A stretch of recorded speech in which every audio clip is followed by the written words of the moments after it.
함께 나누실 말씀 사무엘상 20장 12절부터 23절까지 말씀입니다. 한 절씩 교독하겠습니다. 그러자 요나단이 다윗에게 말했습니다. 이스라엘의 하나님 여호와께 맹세하고 말하겠네. 내가 모레 이맘때쯤 내 아버지 마음을 떠보겠네. 아버지가 자네를 좋게 생각하시면 사람을 보내 알려주겠네. 하지만 아버지가 자네를 해치려고 하신다는 것을 알게 되면 자네에게 알려 자네를 무사히 갈 수 있도록 하겠네. 그러지 않는다면 여호와께서 내게 어떤 벌을 내리셔도 다 받겠네. 여호와께서 우리 아버지와 함께 하셨던 것처럼 자네와 함께 하시기를 바라네. 그러니 자네는 내가 사는 동안 여호와와 같이 내게 끊임없는 긍휼을 베풀어 주고 내가 죽임을 당치 않게 하고 여호와께서 이 땅 위에서 자네 다윗의 원수들을 모조리 끊어버리시는 날에도 내 집안과의 의리를 끊지 말고 지켜주게. 이렇게 요나단은 다윗의 집과 언약을 맺으며 말했습니다. 여호와께서 다윗의 원수들을 벌하시길 바라네. 요나단이 다윗을 사랑했기에 다윗으로 하여금 다시 맹세하게 했습니다. 이는 요나단이 다윗을 자기 몸처럼 사랑했기 때문이었습니다. 그러고 나서 요나단은 다윗에게 말했습니다. 내일은 초하루이니 자네 자리가 비어 있으면 왕께서 분명 찾으실 걸세. 모레 저녁쯤에 이런 일이 시작됐을 때 자네가 숨어있던 에셀 바위 옆에 숨어있게. 내가 관역을 마치는 척하면서 세 개의 화살을 그 곁에 쏘겠네. 그러고 나서 한 소년을 보내 가서 화살들을 찾아오너라 하고 말할 걸세. 그때 만약 내가 소년에게 보아라, 화살들이 이쪽에 있으니 가져오너라 하고 말하면 여호와께서 살아계심으로 맹세하는데 자네는 무사할 것이니 안심하고 나오게. 그러나 만약 그 소년에게 보아라, 화살들이 내 앞쪽에 있다 라고 하면 자네는 자네의 길을 떠나게. 여호와께서 자네를 떠나보내시려는 뜻인 줄로 알게라. 그리고 자네와 내가 약속한 이 일에 대해서는 여호와께서 자네와 나 사이에 영원히 증인이 되실 걸세. 아멘. 오늘도 우리와 함께 하시는 하나님을 찬양합니다. 또 하나님의 은혜가 충만한 여러분 되시기를 주님의 이름으로 축복합니다. 우리의 삶은 여러 위기를 만나는 것이 우리의 삶입니다. 이런 모양 저런 모양의 고통과 고난과 어려운 일들이 우리의 삶을 찾아옵니다. 이런 여러 위기와 어려움들이 있지만 또 하나님께서도 다양한 방법으로 우리를 도와주시는 하나님이신 것을 또한 우리는 믿습니다. 특별히 하나님께서 여러 모양으로 우리를 도우시는데 그 중에 사람을 통해서 많이 도와주시는 것을 우리는 또한 깨닫습니다. 하나님은 사람을 통해 역사하십니다. 내가 알 수 없었던 사람을 만나게 되고 또 미처 내가 생각지도 않은 사람을 통해서 내게 하나님의 도우심이 임하게 되는 거죠. 12절 13절 말씀입니다. 그러자 요나단이 다윗에게 말했습니다. 이스라엘의 하나님 여호와께 맹세하고 말하겠네. 내가 모레 이맘때쯤 내 아버지 마음을 떠보겠네. 아버지가 자네를 좋게 생각하시면 사람을 보내 알려주겠네. 하지만 아버지가 자네를 해치려고 하신다는 것을 알게 되면 자네에게 알려 자네를 무사히 갈 수 있도록 하겠네. 그러지 않는다면 여호와께서 내게 어떤 벌을 내리셔도 다 받겠네. 여호와께서 우리 아버지와 함께 하셨던 것처럼 자네와 함께 하시기를 바라네. 요나단이 다윗을 도와줍니다. 자신의 아버지인 사울 왕의 의중을, 그 마음을 파악해 주겠다라고 약속을 합니다. 아버지 마음이 다윗을 괜찮게 여기면 다시 돌아올 수 있도록, 아버지가 정말 다윗을 해치려는 마음이 크면 도망칠 수 있도록 도와주겠다라는 거죠. 다윗을 돕기로 약속해주는 이 요나단. 여러분, 도움과 약속은 너무나도 중요합니다. 내가 도와주겠다 라고 해주는 그 약속은 너무나도 중요한 것이죠. 하지만 다윗을 돕기로 약속해 주는 것도 귀하지만 그보다 더 중요한 것은 그 도움과 약속을 누가 하느냐예요. 여러분, 나를 돕는다고 해서 다 그것이 진정한 도움이 아닐 때가 있습니다. 그리고 나에게 약속을 한다고 그 약속이 다 지켜지는 약속이 아닐 수 있습니다. 도움, 약속은 중요하지만 이 도움과 약속을 누가 하는가가 더 중요한 거예요. 나를 도와줄 만한 사람이 도와주는 것이 좋은 거죠. 나를 도울 능력이 없는 사람이 나를 돕는 것은 그것은 사실은 나를 더욱더 힘들게 하는 걸 수 있습니다. 여러분, 희망 고문이라는 말이 있습니다. 희망은 좋지만 그 희망을 들어줄 수 없는 사람이 계속 희망을 주는 것, 이것은 오히려 고문이라는 거죠. 여러분, 도움도 나를 도와줄 만한 사람이 돕는 것이 은혜고, 약속도 그 약속을 정말 지켜줄 수 있을 신뢰가 가는 사람, 또한 그 약속이 정말 이루어질 수 있도록 해주는 그런 사람과 약속하는 것이 중요한 것이죠. 여러분, 그런 면에서 요나단이 다윗을 돕게 되는 것은 하나님의 은혜입니다. 요나단은 정말 그렇게 다윗을 사랑하는 사람이고 신뢰할 만한 사람이고 그렇게 또한 도움을 줄 수 있는 사람이고 이 약속을 지켜줄 수 있는 사람인 것이죠. 저는 오늘 말씀을 함께 나누면서 여러분의 삶에도 진정으로 좋은 사람을 만나게 되는 은혜가 있기를 축복합니다. 나를 정말 도와줄 수 있을 만한 사람을 만나서 그 사람이 나를 도와주고 또한 신뢰할 만한 사람과 약속을 하게 되는, 여러분 세상 가운데 보면 정말 믿어서는 안 될 사람을 믿게 되면서 어려움이 오지 않습니까? 그 약속을 지켜줄 수 있을 사람, 여러분 이런 좋은 사람, 그리고 나를 정말 도와줄 수 있는 그런 사람 만나게 되시길 축복하고 또한 이런 좋은 사람이 우리 자신이 되어지길 바랍니다. 약속을 지켜줄 수 있는 사람, 또 누군가에게 도움을 줄 수 있는 그런 사람이 되어서 나를 통해서 도움을 받고 또한 내가 그 일들을 분명히 도와주고 약속을 이뤄줄 수 있는 그런 신뢰가 가는 사람이 되는 것, 이것이 또한 중요한 것이죠. 그렇게 축복의 통로가 되는 여러분 되시길 바랍니다. 요나단은 하나님의 사람이죠. 여호와께서 자네와 함께 하시기를 바라네. 13절 말씀에서 그렇게 다윗을 축복해주고 있습니다. 사울을 세우시고 사울과 함께 하셨던, 하지만 이제는 사울을 떠나신 하나님께서 다윗과 함께 하심을 보고 이제는 다윗을 축복하고 있는 요나단입니다.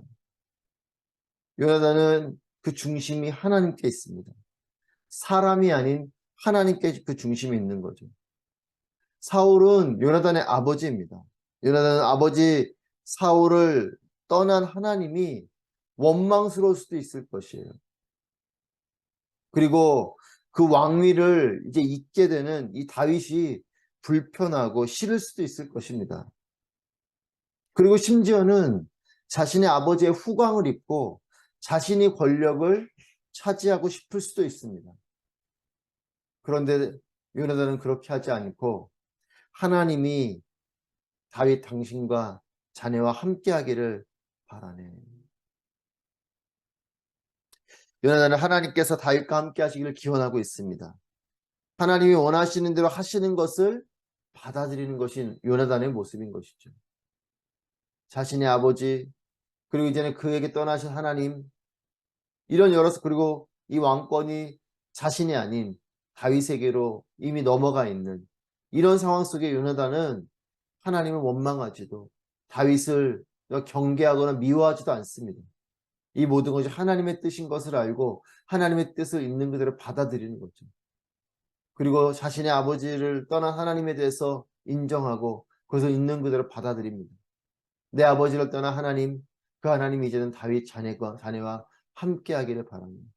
여러분, 이것은 정말 쉽지 않은 고백이에요. 하나님의 사람이기 때문에 하나님 중심적으로 하나님이 하셨으면 그것이 옳은 것이요, 그것을 받아들이는 것이요, 그것을 순종하는 것입니다. 이것이 지금 요나단의 마음인 것이에요. 저는 이와 같은 요나단의 마음이 우리의 마음이기를 바랍니다. 우리의 마음도 하나님이 하신다면, 하나님의 뜻이라면 이런 믿음의 고백이 있게 되길 바랍니다. 내가 원하는 대로 되지 않는다고 하여서 원망하기보다 하나님의 뜻대로 하옵소서. 이것이 예수님의 겟세마네 동산에서의 기도이지 않습니까? 내 원대로 마시고 아버지의 원대로, 아버지의 뜻대로 하옵소서. 여러분, 믿음은 나의 판단보다 하나님의 뜻이 더 좋은 것이다 라는 것을 믿는 것이 믿음이에요. 많은 경우 내가 판단한 그 판단에 따라서 되어질 것, 내가 생각하는 대로 이렇게 되어질 것을 믿는 것이 믿음이라고 생각합니다. 여러분, 그렇지 않습니다. 믿음은 하나님의 뜻이 우선이요. 하나님의 뜻이 가장 좋은 것이요. 하나님의 뜻이 가장 옳은 것이요. 라는 것을 믿는 것이 믿음이죠. 내가 원하는 대로 믿는 것, 내가 원하는 대로 될 것을 믿는 것, 이것은 믿음이기보다 신념입니다. 진정한 믿음은 하나님이 옳은 것이요. 또 하나님이 주신 것이 최선의 것이요. 가장 좋은 것이요. 라는 것을 믿는 것입니다. 그리고 하나님의 뜻이, 하나님이 내 뜻대로 들어주시는 것이 응답이라고 생각할 때가 있어요. 우리는 응답을 그렇게 생각합니다. 응답은 내가 원하는 대로 하나님께서 들어주신 것이 응답이라고 생각하죠. 아닙니다. 하나님께서 원하시는 것을 알려주시는 것이 응답이에요. 기도는 내 뜻을 관철시키는 것이 기도가 아니고, 기도는 하나님의 뜻을 발견하게 되는 것이 기도요. 그리고 그 기도의 응답은 하나님의 뜻을 알고 그 뜻대로 순종하게 되는 것이 응답인 거죠. 그럴 때 하나님의 일들이 우리의 삶 가운데 축복이 되고 하나님의 일들이 이루어지는 것입니다.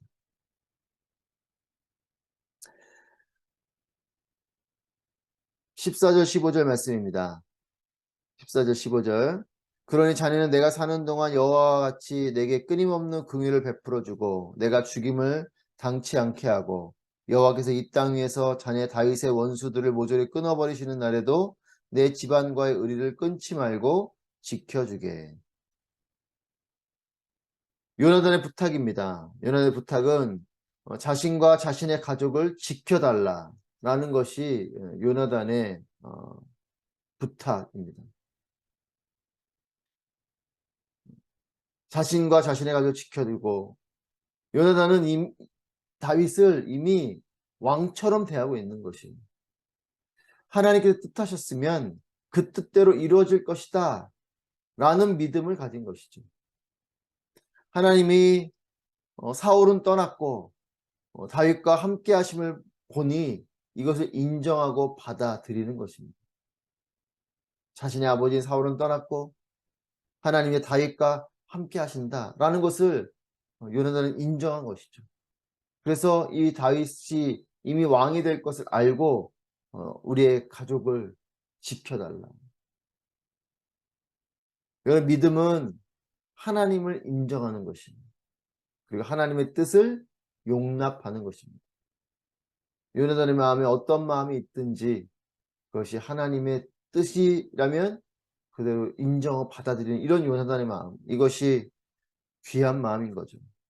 나의 뜻을 관철시키려고 애쓰기보다 하나님의 뜻을 받아들이는 우리의 삶이 되길 바랍니다. 내가 원하는 것이 있지만 또 그것을 기도하지만 진정한 기도는 그 기도의 시작이 결국 하나님의 뜻으로 끝나게 되는 것, 이것이 진정한 기도예요. 여러분, 그래서 기도하다 보면 내 기도가 달라지기도 합니다. 바뀌어지기도 하는 거죠. 왜냐하면 하나님의 뜻이 임하기 때문에 그렇습니다. 여러분, 그렇기 때문에 내가 원하는 것이 있다면 그것을 가지고 기도하십시오. 하지만 그 기도가 계속적으로 깊어질수록 내가 원하는 것이 하나님의 뜻이면 그 기도가 내 뜻대로 더 깊어질 것이고, 하나님의 뜻이면 하나님의 뜻으로 바뀌어지게 될 것입니다. 다윗의 집과 언약을 맺으며, 여러분, 다윗의 집은 무엇을 말하냐면 다윗의 왕조를 의미하는 거죠. 아직 이루어진 것은 아닙니다. 아직은 지금 이 상황은 여전히 사울이 왕인 시절이지만 아직 이루어진 것이 아니지만 이미 이루어진 것으로 믿고 다윗 왕조에게 약속을 하고 있는 거죠. 23절 말씀입니다. 그리고 자네와 내가 약속한 이 일에 대해서는 여호와께서 자네와 나 사이에 영원히 증인이 되실 것을. 여호와께서 요나단과 다윗 사이에 증인이 되실 거다. 이렇게 고백하고 있습니다. 이 모든 일, 이 모든 고백, 이 모든 상황 속에 결국 하나님이 그 중심에 계신다라는 고백이고, 이 고백은 하나님의 눈 앞에서 또 하나님의 말씀 앞에서 살아가는 사람의 모습입니다. 하나님이 증인이 되신다. 여러분 무엇입니까? 증인은 그것을 보고 또한 그것을 말해주는 사람이 증인이지 않습니까? 그렇다면 증인에게 중요한 것은 무엇이겠습니까? 그의 눈과 그의 입인 거죠. 하나님이 우리의 증인이 되신다라는 것은 무엇입니까? 하나님의 눈 앞에서 살아가는 삶이요. 하나님께서 말씀하시는 그 말씀이 중요한 것임을 인정하고 살아가는 것이 하나님이 증인이시다라는 고백의 삶인 거죠. 여러분 우리의 삶에도 하나님이 내 삶의 증인이 되신다. 내 삶을 보고 계시고 또 내 삶에 대해서 하나님이 보장해 주신다. 이것이 하나님이 증인이시다는 믿음의 고백이지 않겠습니까? 증인은 보고 말하는 사람이요. 그의 눈과 입이 중요한 것처럼 하나님이 증인인 것은 하나님의 눈길 안에서 사는 삶이요. 하나님의 입술 아래서 살아가는 것이 여호와 하나님이 증인이시다라는 고백의 삶입니다. 하나님께서 보시는 것, 또 하나님께서 말씀하시는 것, 이것을 신뢰하고 의지하겠다라는 고백인 거죠. 저는 우리도 이런 고백이 있게 되길 바랍니다. 여호와 하나님의 눈길 아래서 살아가는 삶, 그리고 여호와 하나님 말씀을 붙들고 살아가는 삶. 여러분 오늘도 사람들은 몰라도 하나님이 아신다. 하나님이 나를 보고 계신다. 하나님이 나를 도와주신다. 하나님이 나를 대신해서 증언해 주신다. 하나님이 내게도 오늘 말씀하신다. 이런 믿음으로 살아가는 우리 모두가 되길 바랍니다. 여러분 그러면 은밀한 곳에서도 아무도 모르는 곳에서도 우리는 하나님의 일을 경험하게 될 것이고 하나님께서 우리의 삶 가운데 놀라운 일들을 행해 주실 것이에요. 여러분 눈에 보이는 사람들, 눈에 보이는 일들이 있지만 보이지 않는 하나님이시지만 그 하나님이 나의 증인이시라면 내 삶을 지켜보고 계신 분이시라면 나에게 말씀해 주시는 분이시라면 우리의 삶에는 소망이 있고 능력이 있는 삶이 될 것입니다. 사랑하는 여러분, 하나님이 모든 관계와 모든 일의 중심이 되시기를 축복합니다. 하나님이 나의 중심이시다. 이 일의 중심이시다. 이 관계의 중심이시다. 우리의 가정의 중심이시다. 그리고 하나님께서 오늘도 나의 삶을 보고 계심을 믿으시길 바랍니다. 하나님이 여러분의 삶을 계속해서 눈동자와 같이 지키시고 보호하고 계심을 믿으시길 바랍니다. 하나님 살아계십니다. 우리의 삶을 보고 계시고 또 우리에게 말씀해 주시고 또 우리를 대신해서 대변해 주시는 하나님이신 줄 믿습니다. 하나님의 함께 하심을 믿고 또 나의 삶을 바라보시고 하시는 하나님의 말씀에 귀를 기울이는 우리의 삶이길 바랍니다. 하나님의 눈길 아래서 하나님의 말씀 안에서 살아가는 우리의 삶이 되기를 바랍니다. 온화한 그분의 눈길 아래 또한 미세한 그분의 음성 아래 살아가는 우리의 모두의 삶이 될 수 있기를 주님의 이름으로 축복합니다. 기도하겠습니다. 오늘 말씀을 통해 함께 기도하실 때 하나님께서 내 삶의 모든 것의 중심이 되심을 믿고 하나님을 인정하고 받아들이는 참된 순종을 배우게 하여 주시옵소서. 하나님의 눈길을 기억하게 하시고 하나님의 음성을 온전히 듣는 삶이 되게 하여 주시옵소서. 함께 말씀을 통하여 기도하도록 하겠습니다.